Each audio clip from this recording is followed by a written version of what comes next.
گفتگو کا ادب سلیقہ جانتے ہیں اور خاص طور سے شریعت خداوندی کے حوالے سے ہمیں آگاہی دیتے ہیں. بہت اچھی گفتگو فرماتے ہیں ڈاکٹر عامر عبداللہ محمدی. السلام علیکم ورحمۃ اللہ.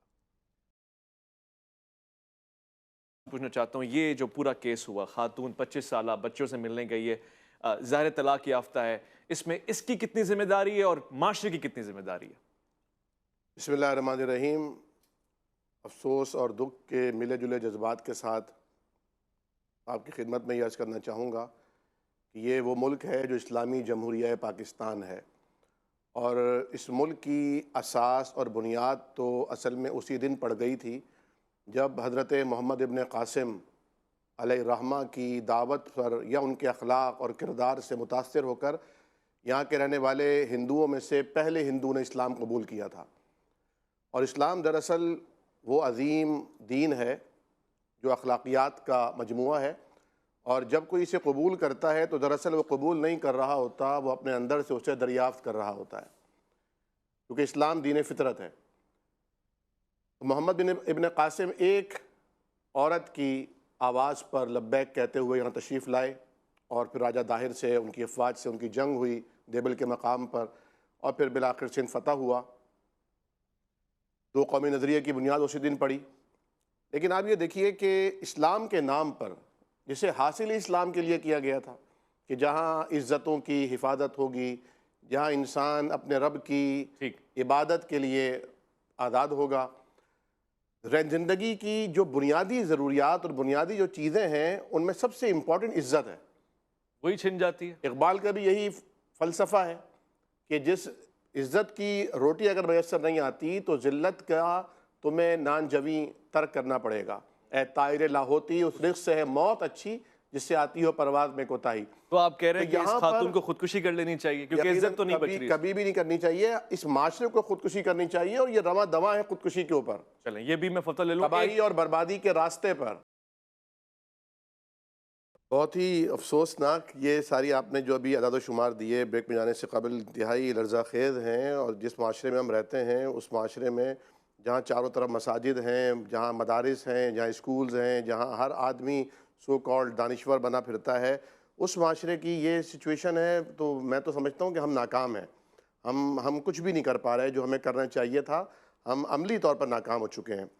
اور یہ جرت میں نے اس جرت کا اظہار کیا ہے کہ اپنی ناکامی کو تسلیم کیا ہے، لیکن لوگ تسلیم نہیں کرتے، وہ ملبہ ہمیشہ دوسرے پر ڈالتے ہیں. جس طرح یہ کہا جاتا ہے کہ عورت کو اس پردہ ڈال دینا چاہیے تھا.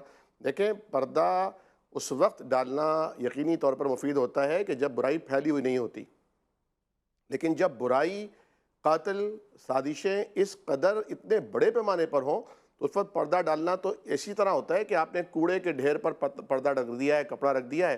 جب وہ مزید متعفن ہوگا تو وہاں پر ٹکنا اور رہنا بھی کسی کے بس میں نہیں ہوگا.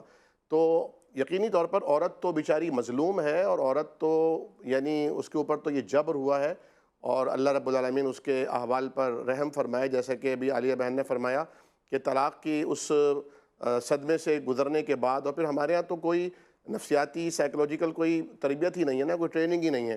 میں عموماً کہا کرتا ہوں کہ شادی سے پہلے جہاں عورت کو مختلف ہنر سکھائے جاتے ہیں یا مرد کو کہا جاتا ہے کہ اتنی آمدنی بڑھا لو، وہاں اس سے ان تینوں چیزوں سے زیادہ بہتر امپورٹنٹ ترین چیز یہ ہے کہ ہمارے یہاں کاؤنسلنگ کے ایسے ادارے ہونے چاہیے جو شادی شدہ یعنی شادی کے لیے رضامند اور شادی کی عمروں پر پہنچنے والے لڑکے اور لڑکی کی تربیت کریں کہ تم نے ایک شوہر کو کیسے گزارا کرنا ہے، برداشت کرنا ہے، ایک نئی فیملی میں کیسے جا کے ٹکنا ہے. لیکن نہ تو یہ بات میڈیا بتا رہا ہے. آپ کا شو ماشاءاللہ ایک بہت ہی نعمت غیر مترقبہ ہے، اور آپ ایسے ایشوز اٹھاتے ہیں جو یقینی طور پر ان فیوچر آنے والے بہت سے نقصانات کے سدباب کے ضروری ہوتے ہیں. تو اصل جو المیہ ہے مسئلہ ہے، جیسا کہ عالیہ بہن نے کہا کہ عدت میں جانا، یقینی طور پر عدت تو گھر میں گزارنی ہوتی ہے اور منع ہے، اور پھر اسی طرح بغیر محرم کے نکلنا اس پر مزید زیادہ جو ہے ایک آ بیل مجھے مار والی کیفیت ہے. لیکن سب سے قطع نظر بالفرض محال ہم یہ سمجھتے ہیں کہ کوئی عورت، کوئی لڑکی، کوئی بچی دیوانی ہے، پاگل ہے، اس کے گھر والوں کو پتہ نہیں، وہ باہر نکلی اور کہیں بھی چلی گئی، اسٹیشن چلی گئی، کہیں بھی چلی گئی، تو اب اس کے ساتھ یہ ہوگا. یعنی قانون نام کی کوئی چیز یعنی قانون نام کی کوئی چیز نہیں. قانون کیوں ہوتا ہے؟ قانون کہتا ہے کہ آپ کی فریڈم آف جو آپ کی آزادی ہے اس کے لیے اظہار رائے کی آزادی، قانون آپ کی جان کی آزادی، قانون چادر اور چار دیواری کا تحفظ. یعنی یہاں پر کسی چیز کی ریاست ضامن نہیں ہے، کسی چیز کی ضامن نہیں ہے، اور جب کچھ ہو جائے تو حادثہ ہے، اور پھر اس حادثے کو یعنی اس کے اصل محرکات کی طرف جانے کے بجائے ان اسباب کی طرف جاتے ہیں۔ مثال کے طور پر آپ نے گولا گڈھا کیوں کھایا، آپ کا گلا خراب ہو گیا۔ مثال کے طور پر آپ نے کچا پانی کیوں پیا، آپ کا پیٹ خراب ہو گیا۔ یعنی کچا پانی آیا کیسے؟ یہاں ایک غریب آدمی منرل واٹر جو نہیں خرید سکتا وہ کون سا پانی پیے، یہ کس کی ذمہ داری ہے؟ ٹھیک ہے، میں ڈاکٹر صاحب ایک سوال، شرعی سوال پوچھنا چاہتا ہوں اپنی معلومات کے لیے، بہت سارے لوگوں کی معلومات کے لیے۔ قرآن کا حکم ہے واضح، الزانی لا ینکح الا زانیۃ او مشرکۃ، جو زانی ہے مرد دونوں کے لیے وائس ورسا ہے کہ وہ زانی ہی سے نکاح کرے گا یا مشرک سے نکاح کرے گا، مومن پاک بعض مرد عورتوں کے لیے نہیں ہے۔ اس پورے کیس میں یہ جو خاتون ہے جس کے اوپر زنا ہوا ہے، کیا یہ زانیہ شمار ہوگی؟ اور اس زمرے میں کیا یہ آگے اس کے ساتھ کیا معاملات ہوں گے؟ میں یہ سمجھنے کی کوشش کر رہا ہوں ریپ کا جو وکٹم ہے وہ کیا زانیہ ہوگا؟ دیکھیے اس آیت کو سمجھنے میں بہت سے لوگوں سے بڑا صعب ہوتا ہے اور تھوڑا سا وہ اس کی گہرائی میں نہیں جا پاتے۔ اصل میں اللہ تعالیٰ نے یہ نہیں فرمایا کہ اگر کسی کے ساتھ زنا ہوا ہے یا کوئی اگر زانی ہے تو وہ کوئی پاک دامن اس کی عورت نہیں ہو سکتی، بیوی نہیں ہو سکتی، تو وہ بھی زانیہ ہی ہوگی شاید۔ صحیح ہے، ایسا نہیں ہے۔ پہلی بات تو یہ ہے کہ توبہ کرنے سے اور پلٹ آنے سے اور زندگی میں تبدیلی لانے سے الاسلام یہدم من کان قبلہ، توبہ اسلام پچھلے گناہوں کو معاف کر دیتی ہے، سچی توبہ ہو، توبۃ نصوحہ ہو۔ لیکن اگر کوئی شخص برا ہے، اس کی بیوی اچھی ہے، نیک ہے، تو یقین طور پر وہ نیک ہے۔ پھر اس آیت کا کیا مطلب ہے؟ آیت کا مطلب صرف یہ ہے کہ اگر کوئی شخص زانی ہے تو اسے کسی پاک دامن عورت سے نکاح نہیں کرنا چاہیے۔ یعنی اس کا مطلب یہ نہیں ہے کہ وہ زانیہ ڈھونڈے، اس کا مطلب یہ ہے وہ زنا کے قریب نہ جائے، کیونکہ وہ چاہتا ہے کہ اس کی عورت بیوی پاک دامن ہو، اس کی نسل میں پاک دامنی پھیلے۔ یہ میں سمجھتا ہوں کہ ہر مسجد سے آج ان دعاؤں کا بار بار اظہار ہونا چاہیے کہ اللہ پاک امت کے ہر مرد کو، ہر عورت کو، ہر بیٹے اور بیٹی کو حلال رشتے اور حلال بستر عطا فرمائے، آمین۔ تین اوقات ایسے ہیں کہ جن اوقات میں تم اپنی والدہ کے کمرے میں بھی نہیں جا سکتے۔ پھر فرمایا کہ جب بچے اتنے بڑے ہو جائیں تو انہیں ایک چادر کے اندر سونا ممنوع ہے ان کا۔ پھر ایک پردہ وہ ہے جو پردہ ایک بہن اپنے بھائی سے کرے گی، اپنے والد سے کرے گی۔ ایک پردہ وہ ہے جو ان کے بعد جو رشتہ دار ہیں ان سے کرے گی۔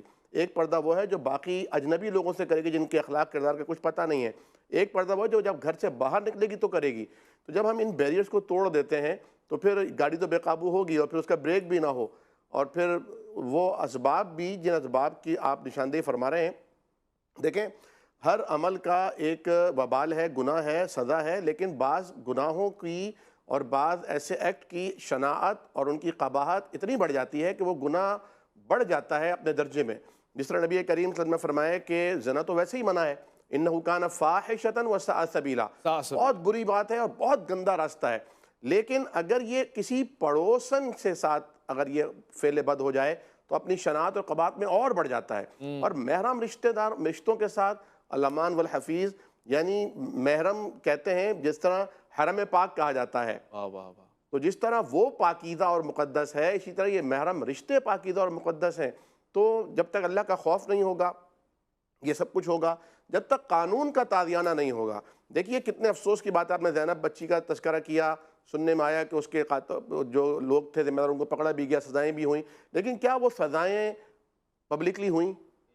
کیا انہیں پھانسی ایسے دی گئی باور کرا کر، بتا کر کہ پوری دنیا کا میڈیا اسے شیئر کر رہا ہوتا؟ تو پھر ڈاکٹر صاحب عالیہ سارم صاحب کہیں گے کہ ہیومن رائٹس کا ایشو ہو گیا، اور انہیں بتایا جا رہا ہوتا کہ دیکھیں ہیومن رائٹس کے ایشو دیکھیں قرآن نے کیا کہا ہے، وَلَكُمْ فِي الْقِصَاصِ حَيَاتٌ يَا أُولِي الْأَلْبَابِ، یعنی ایک شخص نے کسی کو قتل کیا، قتل عامد کا وہ مجرم بنا، تو اب حکم یہ ہے کہ اس قاتل کو بھی قتل کیا جائے، اور فرمایا وَلَكُمْ فِي الْقِصَاصِ حَيَاتٌ، اس قصاص میں بدلے میں تمہاری زندگی ہے اے عقل مندوں۔ یعنی آدمی یہ سمجھے کہ ایک بندہ تو مر گیا، جو قاتل اسے بھی مار دیا، یہ کیا بات ہوئی؟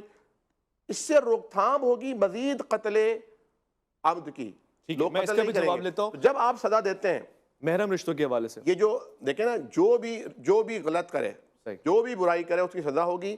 اور میں عالیہ بہن کی معرفت سے، آپ کی معرفت سے، جی ٹی وی کی معرفت سے اپنی بہنوں اور بیٹیوں کو یہ کہنا چاہتا ہوں کہ جرت کا مظاہرہ کریں، غلطی کی نشاندہی کرنا غلطی نہیں ہوتی۔ اچھا، کسی بیمار سے اگر آپ، یعنی ذہنی بیمار ہے نا یہ لوگ، ذہنی بیمار ہے، اگر آپ اپنے مثال کے طور پر کسی رشتہ دار کے حوالے سے اس قسم کے شبے کا یا شک کا آپ رپورٹ کریں ہے تو اپنی والدہ کو رپورٹ کریں، والد کو رپورٹ کریں. اگر وہ بھی اس میں عاجز آتے ہیں تو پھر آپ حکومت کو رپورٹ کریں گے اور یہ ذمہ داری ہے.